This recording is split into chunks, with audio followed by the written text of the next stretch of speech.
My name is Ishan Ati. I have a question to you with regards to education. Recently, Governor Rick Perry announced that they're not going to be accepting federal school funds for Texas.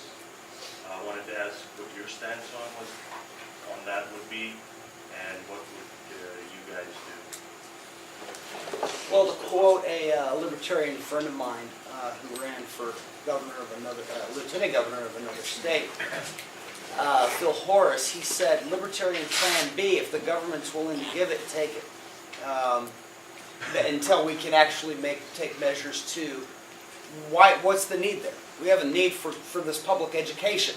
We have a need for this funding from the federal government. Well, if that need wasn't there, if the state of Texas could provide that money, would you need federal money to go to school?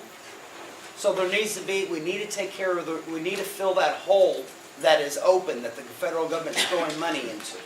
And how are we going to do that? We have to do that at local levels. I have something else. Well, Texas is currently in a budget deficit. Yes. And the amount would have been like close to $700 million. Wouldn't that be a good idea to take that $700 million? Where does the $700 million come from? It comes from you and me, right? So why did we send it to the federal government in the first place? Why does the federal government have the right to take this money that we send them and then say, oh no, if you don't do this and if you don't do this, we're not going to send the money back to you? Well, that's how the federal government gets controls of the states. The libertarians would actually, you know, is anything that you can do, you can bring this down and down as close to the people as you can.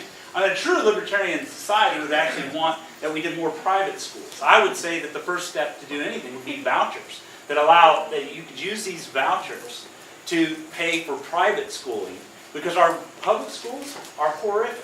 They're horrible. No one learns it. I would like He's answer. Listen, I want to hear. Okay. I want to hear how much we suck. Now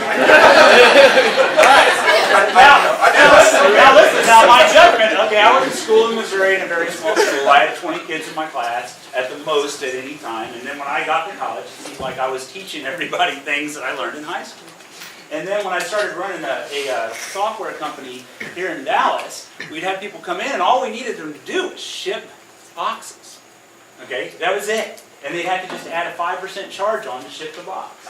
Well, I'd have people come in, and I was human resources, so I'd say, well, let's talk a little bit about it. And eventually I realized I only had one question. What's 10% of 100?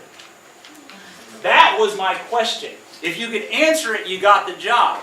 I was around 5 and 10 DISD graduates that could answer that question for the first time. Okay, so it's horrifying to think that that's going on. I never had that when I was going to school. When I went to college, it was a lot different. But that's the thing. It's not. I'm sure you're doing a fine job. You seem like a fine guy.